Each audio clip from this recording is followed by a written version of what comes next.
नहीं, कुछ वीडियोस हमारे पास ऐसे आए हैं जो हम सार्वजनिक नहीं कर सकते क्योंकि सोशल मीडिया पे वो वीडियोस बैन है। इस तरह की तस्वीरें पाकिस्तान के अंदर से आ रही हैं। फायरिंग हो रही है, शरेआम फायरिंग हो रही है। वहाँ जो आर्मी है वो गोलियां चला रही है लोगों पर, लोग उनको मार रहे हैं। तो वो जितनी वीडियोस आई हैं वो कहीं भी सोशल मीडिया में, खासकर फेसबुक वगैरह में नहीं। तो वो सारे आतंकवादी जो थे अब वो पाकिस्तान के अंदर सिमट कर रह गए हैं, क्योंकि अमेरिका के अंदर भी रणनीतियाँ बदल गई हैं, अफगानिस्तान के अंदर भी बदल गई हैं, कश्मीर के अंदर भारतीय सैनिकों ने अच्छे से सारा सिस्टम टाइट करके रखा है। तो अब वो घर में सिमट गए। आप मान के रखिए कि आप अगर सांपों को इकट्ठा रखेंगे किसी एक घर के अंदर तो कब तक वो शांत रहेंगे? आखिर किसी को डसेंगे तो जरूर। अब वो डस रहे हैं उन्हीं को, वो भी विषैले सांप। लोहा घर में मार दो हथौड़ा। मुझे लगता है कि पाकिस्तान का जो अस्तित्व है वो सख्त जो अस्तित्व है वो भारत का खुद का देश संभला नहीं और दूसरों को शिक्षा। पाकिस्तान का हिस्सा करना जरूरी है, क्योंकि वो अगर आप देखेंगे उसका नक्शा देखेंगे तो वो बना ही इस ढंग से है कि उनके हिस्से होते हुए दिख रहे हैं, वो संभाल नहीं पा रहे हैं। नमस्कार दोस्तों, मैं हूं दीपक सिंह, दैनिक सवेरा समाचार से। आज बात करेंगे दो खबरों की जो इस समय सबसे ज़्यादा चर्चा में है, न सिर्फ देश में बल्कि विदेश में भी चर्चा में है। एक तो कोविड-19 और दूसरा पाकिस्तान में जो इस समय हालात बने हैं उसके ऊपर चर्चा करना हमें लगता है बहुत ज़रूरी है। कोविड-19 के ऊपर तो चर्चा हो ही रही है, लेकिन पाकिस्तान में जो हालात बने हैं उसके ऊपर चर्चा होना ज़रूरी है, क्योंकि ये वही पाकिस्तान है जब भारत में थोड़े भी हालात ख़राब होते हैं तो ये टीका टिप्पणी जो है वहाँ से करने लग जाता है और कुछ ना कुछ अनाप शनाप बातें जो है ये बोलता है। पूरी दुनिया में आतंकवाद की प्रोटेक्शन करने वाला ये पाकिस्तान अपने ही देश में अब इसके हालात ख़राब हो गए हैं। और ये जो टेररिस्ट फैला रहा था, ये सोच रहा था कि मैं बहुत बड़ा और महान बन जाऊंगा, अपने ही लोगों में अब गिर गया। इसके ऊपर चर्चा करेंगे और चर्चा करने के लिए हमारे साथ हैं राजेंद्र भगत, जो हमारे सहयोगी पत्रकार हैं। सर, आपका बहुत बहुत स्वागत है। जी धन्यवाद। और वैसे कोरोना संक्रमण पे तो चर्चा हो ही रही है, लेकिन पाकिस्तान के अंदर जो हालात बने हैं उसके ऊपर चर्चा करना हमें लगता है ज़रूरी है। और क्या कहेंगे, वहाँ जो हालात बने हैं उसको क्या देखते हैं, क्यों ऐसा हो गया वहाँ पर?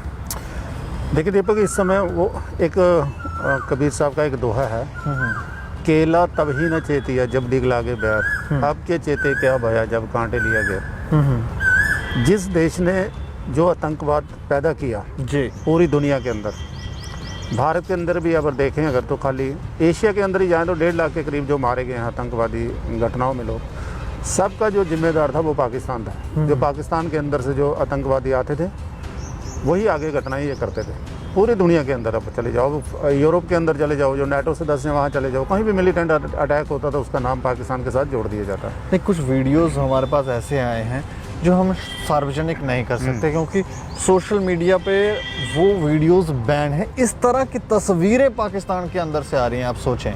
और वहाँ की मीडिया को भी बैन कर दिया गया है कि वो नहीं कोई तस्वीर बाहर भेज सकता। तो क्या देखें, कैसे? देखिए, वहाँ मीडिया जो है वो मीडिया तो कभी आज़ाद वहाँ रही नहीं। ऐसा नहीं है कि भारत की तरह कुछ भी हो कहीं भी आप कर दो, किसी पर भी टिप्पणी कर दो। वहाँ ऐसा नहीं है। वहाँ टीवी चैनल्स जो हैं उस पर टोटली प्रतिबंध है। वहाँ क्या हालात हैं, कैसी है, वहाँ दिखाना मना है। केवल 2-3 वीडियोज़ आई थी शुरू में जी, वो भी कुछ फेसबुक यूज़र थे जिन्होंने, वो आता ना सहयोगी उनके होते हैं, वो ट्विटर पर डाले थे। उसके बाद फेसबुक में उन्होंने कंप्लेन कर दी, वो बंद हो गया। आज भी जो जितने भी वीडियो फायरिंग हो रही है, शरेआम फायरिंग हो रही है, वहाँ जो आर्मी है वो गोलियां चला रही है लोगों पर, लोग उनको मार रहे हैं। तो वो जितनी वीडियोस आई हैं वो कहीं भी सोशल मीडिया में, खासकर फेसबुक वगैरह में नहीं चल रही जी। लेकिन हालात ऐसे क्यों बने, इस पर ज़्यादा विचार होना चाहिए कि ऐसे हालात क्यों बने। कि जिस तरह से आप देखेंगे फ्रांस के अंदर जिस तरह से एक मैगज़ीन ने एक विवादित कार्टून जो था जो उसको शेयर कर दिया था मोहम्मद साहब का, जो गलत था पूरी दुनिया के अंदर, जिसकी निंदा हुई थी। ऐसा नहीं होना चाहिए था। अभिव्यक्ति की आज़ादी के नाम पर इतनी आज़ादी नहीं होनी चाहिए कि आप किसी की भी रिलीजन के आप उसको वो कर दो, उसके धार्मिक आस्था को आप ठेस पहुंचाओ, जो गलत था। भारत में भी इसका विरोध हुआ, करना भी चाहिए। पर उसको लेकर आगे जिस तरह से वो रणनीति उन्होंने आगे, वहाँ खासकर पाकिस्तान में तो एक कट्टरवादी मतलब जमात ही ऐसी है वहाँ पर, जो TLP वहाँ की एक पार्टी, वो जमात ही ऐसी है कि जिसका काम ही है कि पूरे दुनिया के अंदर जितने भी आतंकवादी हैं उनको शेल्टर देना, उनको शेल्टर देना और उनके बारे में मिलना। मतलब वो ये कहते हैं कि हम ही इस्लाम के ठेकेदार हैं। सऊदी अरेबिया, भारत, जिसके अंदर एशिया के अंदर सबसे ज़्यादा, पूरी दुनिया के अंदर जो सबसे ज़्यादा मुस्लिम है कहा जाए तो भारत, इंडोनेशिया और भारत हमारे पास रहते हैं, हमारे पास हैं, जहाँ उनकी सरजमी है। लेकिन पाकिस्तान को लगता है कि शायद मैं उनका सबसे बड़ा हेड हूँ, तो वहाँ इन चीज़ों को लेकर वो प्योरिटी आगे रखते हैं, क्योंकि वहाँ आतंकवाद को तो वैसे ही एक सरकारी लाइसेंस मिला हुआ है। तो वो सारे आतंकवादी जो थे अब वो पाकिस्तान के अंदर सिमट कर रह गए हैं, क्योंकि अमेरिका के अंदर भी रणनीतियाँ बदल गई हैं, अफ़गानिस्तान के अंदर भी बदल गई हैं, कश्मीर के अंदर भारतीय सैनिकों ने अच्छे से सारा सिस्टम टाइट करके रखा है, तो अब वो घर में सिमट गए हैं। तो अब आप मान के रखिए कि आप अगर सांपों को इकट्ठा रखेंगे किसी एक घर के अंदर, तो कब तक वो शांत रहेंगे? आखिर किसी को डसेंगे तो ज़रूर। अब वो डस रहे हैं उन्हीं को, वो भी विषैले सांप, तो वो डस रहे हैं उन्हीं को। और स्थितियां ऐसी हो गई हैं कि उन्होंने कहा कि जो फ्रांस का राजदूत है उसको वापस भेजा जाए। तो ये सारा विवाद जो है फ्रांस के राजदूत को वापस भेजने हाँ, के लिए, ये सारे लोग ये चाहते हैं कि उनको वापस भेज दिया जाए, लेकिन इनको ये नहीं समझ आ रहा लोगों को कि अगर उसे वापस भेजा जाए तो परिणाम क्या हो सकते हैं। वो जो जानते हैं, लेकिन जिनकी क्लास है जिहाद के नाम पर, जिन्होंने रोटियां सेकनी है, उनको उनसे कोई फ़र्क नहीं पड़ता, क्योंकि उनका सरकार से कोई लेना देना नहीं, बाहर कोई लेना देना नहीं। वो जानते हैं कि हम ऐसा अगर कर देंगे तो उसके बाद एक होता ना, एक्चुअली में जाहिल हैं वो, जाहिल, देखिए जाहिल ही लोग हैं वो, पढ़े लिखे जहाँ फ्यूचर क्या है बच्चों वगैरह, उनको उससे कोई लेना देना नहीं है।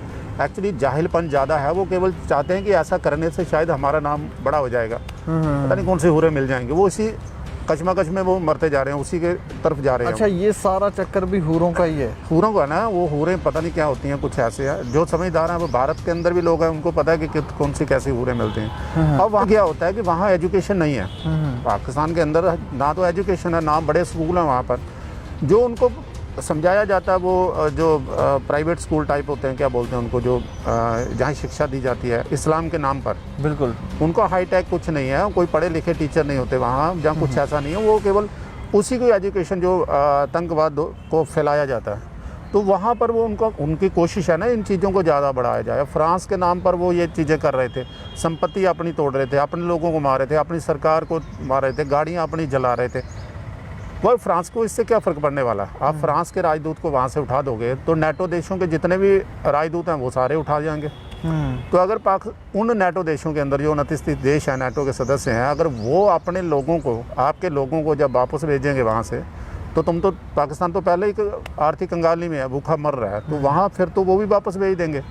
लेकिन ये सारी पाकिस्तान की सरकार इस बात को जानती है, लेकिन वो जो है जाहिल वो भी जानते हैं, लेकिन उससे उनको कोई लेना देना, उसको ये नहीं लेना देना कि किसी को कोई मर रहा है, जी रहा है। गरीब जनता पाकिस्तान की कैसे जी रही है। 150 रुपये किलो, 150 रुपये लीटर के करीब करीब दूध है वहाँ पर। 150 लीटर? हाँ, 150 रुपये लीटर के करीब करीब दूध है वहाँ। अभी रमज़ान के दौरान जो चीनी है वहाँ 150 रुपये किलो है। और जो सब्जियों के भाव, सब्जी तो वैसे मिलती नहीं है, जो इनके भाव हैं इतने ज़्यादा गुना बढ़ गए हैं। कुछ ऐसे भी हमारे भी देश में ऐसे लोग हैं जो पाकिस्तानी प्रेमी हैं, जाना चाहते हैं वहाँ पर, उनको क्या कहेंगे? नहीं, मुझे नहीं लगता ऐसा कोई हो, जाना चाहता कोई नहीं है। हाँ, वो राजनीति तौर पर या किसी से झगड़े की भी सारी यहाँ राजनीति, हाँ वो राजनीति होती है, ऐसा नहीं है। कोई भी आदमी ऐसा नहीं चाहता भारत के अंदर। भैया मुझे बताओ कौन जाना चाहेगा? सरकार किसानों, जो भी सरकारें हैं, सारी राज्य सरकारें जो भी पार्टियाँ हैं, किसानों को पैसे वो दे रही हैं। वो वृद्ध की जो पेंशन मिल रही है। आपको अमूल का दूध भी 50-60 रुपये लीटर मिल जाता है, वो अच्छे वाला दूध मिल जाता है, मक्खन आपको मिल रहा है। यहाँ सारी चीज़ें हैं, डेवलप होती हैं, इतनी बड़ी मतलब ग्रोथ है यहाँ, इतनी इंडस्ट्री है, इसको छोड़ के कोई नहीं जाना चाहता। सिर्फ राजनीतिक से सेकने के लिए ये सब बातें जो कहता है मैं जाना चाहता हूँ, तो उसको 2 महीने के लिए वहाँ भेजा जाए, थोड़ा दूध शूध वहाँ खरीद के देखे, बाजार में देखे, तो उसको पता चल जाता है। ऐसा कुछ नहीं है, वो कोई राजनीति है। और जो इस पर आगे उसको कटाक्ष करते हैं वो भी राजनीति करते हैं। मुझे नहीं लगता कि भारत का कोई ऐसा व्यक्ति होगा, उसको अपनी मिट्टी से हमेशा प्रेम रहेगा। लेकिन मैं आपसे ये जानना चाह रहा हूँ कि जैसे हमारे कश्मीर के जब हालात ख़राब होते हैं तो पाकिस्तान काफ़ी उल्टी सीधी बातें हमारे बारे में करता है। कभी यूएनओ में जाकर कहता है जी भारत के हालात ख़राब हैं, लेकिन इस समय भारत को क्या करना चाहिए? देखिए, हथौड़ा गर्म है, वो बोलते ना लोहा गर्म है, मार दो हथौड़ा। मुझे लगता है कि पाकिस्तान का जो अस्तित्व है, वो सख्त जो अस्तित्व है, वो भारत के लिए खतरा है। अगर पाकिस्तान कड़ा मुल्क जो है पड़ोस में रहता है तो वो भारत के लिए ख़तरा है, क्योंकि उसकी जो पैदाइश है, जब वो बना था पहले दिन ही उसने कश्मीर पर जो भेज दिए थे, जिहादी टाइप लोग भेज दिए थे इस पर कब्जा करने के लिए। फिर 2-3 जंगें लड़ी है उसने इसी कारण से। आतंकवाद को वो पिछले 40 सालों से वो लड़ रहा है, पैसे दे रहा है, वहाँ की इतना ज़्यादा पैसा पूरी दुनिया के अंदर आतंकवाद फैला रहा है। तो इसलिए ऐसे मुल्क का ताकत में आना भारत के लिए खासकर ठीक नहीं होगा। मुझे लग रहा है कि वैसे भी तो अगर देखा जाए तो पाकिस्तान के अंदर जो लोग रहते हैं, वहाँ जो सूबे हैं वो पाकिस्तान से अलग होना चाहते हैं। और देखिए, एक तो होता है कि कोई देश किसी को प्रायोजित करता है कि भैया आप अलग हो जाओ। वहाँ के लोग जुल्म का शिकार हुए हैं। आप वहाँ का सबसे बड़ा जो ज़िला बलूचिस्तान है, बलूचिस्तान का देखो, वो 47 से पहले 43 तक वो आज़ाद था। उसके बाद जब स्टेटें जो राज्य बने, जितने भी, जब पाकिस्तान बना तो उसको भी पहले तो उन्होंने कहा कि नहीं, आपको एक वो अलग से आपका स्टेटस एक बना दिया जाएगा। उसके बाद इसकी पाकिस्तान की फ़ौज गई तो उसने उस पर कब्जा कर लिया, उसके बलूचिस्तान पर कब्जा कर लिया। अब बलूचिस्तान के जितने भी संसाधन थे, वहाँ का जो पैसा आता था, लोहा हो, खनिज हो, तेल हो, तो वो उसके बल पर जो पाकिस्तान में दूसरे हिस्से में लोग रहते थे, खासकर वहाँ जो पंजाबी लोग रहते थे, जिसको पंजाब कहा जाता है, तो वो लोग क्या करते हैं, उसकी सारी संपत्ति को खुद यूज़ करते हैं वो। अच्छा। बाकी उन्होंने सिंध में जो लोग रहते थे, सिंधु प्रदेश होता था, वो एक आज़ाद मुल्क हुआ करता था। उन्होंने सोचा था कि भारत की तरह ये भी एक अच्छा देश बन जाएगा, लेकिन वो बन नहीं पाया। वहाँ अहमदियों को मारना शुरू कर दिया, हिंदुओं को मारना शुरू कर दिया, सिखों को मारना शुरू कर दिया, मुस्लिम को जो विभिन्न जो उनके समुदाय होते हैं उनको मारना शुरू कर दिया। तो वहाँ पर कभी भी वो चीज़ स्थिर नहीं रही, वहाँ कट्टरवादा ही हावी रही। अगर देखें, वहाँ का जो कश्मीर था जिसमें उन्होंने कब्जा कर दिया था, नाजायज़ कब्जा करके रखा था 47 में जो कब्जा कर दिया, तो वहाँ भी देखें तो कश्मीरी तो कोई नहीं होगा। आप पाकिस्तान अगर आप देखें, यूट्यूब में जाएँ आप, पाकिस्तान के कहीं भी जाएँ होंगे, तो वहाँ का कोई भी आदमी आपको कश्मीरी बोलता हुआ दिखेगा नहीं, क्योंकि वहाँ पंजाबी लोग जो हैं वो आके बस गए हैं वहाँ पर। तो उस पर भी कब्जा कर लिया, उस कश्मीरी का केवल नाम रखा है। वहाँ पर वही लोग रहे, उनके आर्मी के लोग, दूसरे लोग, उन्होंने ही ठंडी जगहों पर जाकर ज़मीनें ली हैं। वो कश्मीर का राग नापते हैं ना यहाँ पर कि 370 हट गया, 35 है हट गया। भैया आप लोगों ने क्या संभाल के रखा वहाँ पर? क्या संभाल के रखा आपने? मतलब खुद का देश संभला नहीं और दूसरों को शिक्षाएं दे रहे हैं। बिल्कुल। और ये मौका लगा है, मुझे लगता है थोड़ा सा धक्का और देना चाहिए। हमारे देश में तो वैसे भी प्रधानमंत्री जी अगर एक बात कर देते हैं तो लोग छतों पर चढ़कर तालियां बजाते हैं, दीप जलाते हैं। तो मुझे लगता है एक कोशिश करनी चाहिए बलूचिस्तान के लोगों के लिए भी, और जो दूसरे लोग हैं बलूचिस्तान के लोग भी आज़ाद हो जाएं। वो कहते थे प्रधानमंत्री जी आप हमारे लिए एक आवाज़ बनिए। अगर ये थोड़ा सा कहते हैं, मुझे लगता है कहना भी चाहिए। पहले भी जो देश अलग हुए हैं पाकिस्तान से, जो इलाके अलग हुए हैं, बाद में अपने देश बने, वो भी इसी तरह से अलग होने के बाद अब खुशहाल जिंदगी। हाँ, देखिए ना, बांग्लादेश उनसे आज़ाद अलग हुआ था। बांग्लादेश पर भी इन्होंने कितना, वो बंगाली थे लोग थे, वो थोड़ी उनकी संस्कृति जो थी वो भारतीय टाइप की थी, लेकिन वो उनसे भी थोड़ा करते थे, उनको दबाव डालते थे। तो बाद में क्या हुआ, वो लोगों पर इतने जुल्म उन्होंने करना शुरू कर दिए। जब वहाँ से बंगाल से एक व्यक्ति जब प्रधानमंत्री का दावेदार बना, तो उन लोगों ने क्या किया, वहाँ पर भी जुल्म करना शुरू कर दिया।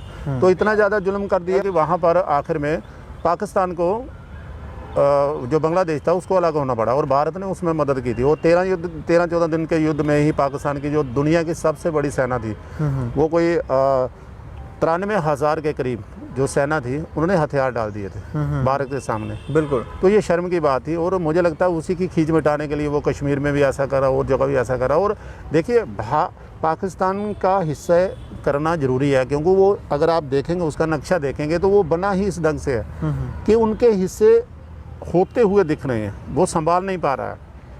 वहाँ अगर ये पूरा पाकिस्तान रहेगा तो वो एक बारूद के ढेर पर है, विस्फोट हो सकता है, उसके विस्फोट की आग जो है हम तक आ सकती है, इसलिए उसका हिस्सा होना ज़रूरी है। ये कुदरत का भी एक नियम है कि उसका होना ज़रूरी है। अगर उससे ऐसा हो जाता तो भारत के लिए बहुत बढ़िया होगा। देखिए, अब भारत के इर्द गिर्द बांग्लादेश देखिए, जो उससे अलग हुआ था, तो आज उसकी GDP देखिए कितनी अच्छी है, पाकिस्तान से कितनी गुना आगे बढ़ गई है। वो कितनी तेज़ी से तरक्की कर रहा है। दूसरे देश है, नेपाल है, श्रीलंका है, बर्मा है, जो भी जितने भी देश हैं सब खुशहाल हैं। कोई किसी पर हमले को लेकर या इस तरह की कोई बात नहीं, कोई आतंकवादी नहीं, कुछ इस तरह की घटनाएं नहीं। केवल और केवल पाकिस्तान ऐसा देश है जो पूरी दुनिया के अंदर जो एक खतरा बना हुआ है। तो इसलिए इसका ख़त्म होना, पावर विहीन होना बड़ा ज़रूरी है, खासकर भारत के लिए। जिस तरह इंदिरा ने उस समय एक अपने दौर में इंदिरा गांधी ने भी ऐसा ही रखा था। वहाँ की MQM जो पार्टी थी उसको थोड़ा सा मॉरल सपोर्ट उनको दी थी, थोड़ा सा मॉरल सपोर्ट दी थी, जिसके कारण वो अपने ही देश में उलझे रहे थे। तो मुझे लगता है कि इस समय भी ये स्थिति बन गई है कि वो बार बार कश्मीर कश्मीर कर रहे हैं, बार बार बोले जा रहे हैं, सभी मंचों पर बोले रहे हैं कश्मीर, यूनाइटेड नेशन में जाके सभी जगह बोल रहे हैं। तो भाई साहब भारत के लोगों को क्या है, आप भी तो बलूचिस्तान के बारे में एक दो लफ्ज़ कह दो। एक बार कहा था तो एक टांग टूट गई थी बलूचिस्तान की, जब प्रधानमंत्री जी ने लाल किले से बलूचिस्तान के लोगों को कहा था। तो एक बार कहने से इतना हो गया, मुझे लगता है एक बार और थोड़ा सा करें, उनका भी मॉरल सपोर्ट थोड़ा बढ़े, पाकिस्तान को भी पता लगे कि उसकी औकात कितनी है। तो मुझे लगता है ऐसा होना चाहिए। चलिए शुक्रिया सर हमसे बातचीत करने के लिए। जी धन्यवाद सर। तो ये स्थिति है पाकिस्तान की, अपने ही देश में ये उलझ कर रह गया है और पावरफुल बनना चाहता था ये देश पूरे विश्व पर, क्योंकि इसकी जो मानसिकता हमें अभी तक समझ आई है, ऐसा लगा है कि ये पूरे विश्व पे ही राज करना चाहता है। लेकिन राज करना तो दूर, ही अपने ही लोगों में उलझ कर रह गया है। क्रूरता की भी कोई सीमा होती है और जब वो सीमा लांघ जाती है तो हमें लगता है ईश्वर भी उसका दंड जो है वो देता है। और यही सब कुछ हो रहा है पाकिस्तान के अंदर। लेकिन यहाँ पर चर्चा से जो निष्कर्ष निकल के आ रहा है कि उसको पाकिस्तान को डिवाइड कर देना चाहिए ताकि वो पावर वहीन हो जाए और खुशहाली में उनके भी वहाँ जो लोग हैं वो खुशहाली से जी पाएँ और दूसरे भी जितने भी देश हैं वो भी खुशहाली से जी पाएँ। लेकिन आप अपनी राय रख सकते हैं और देखते रहें दैनिक स्टेट समाचार। मुझे और मेरे सहयोगी को दे इजाज़त। नमस्कार।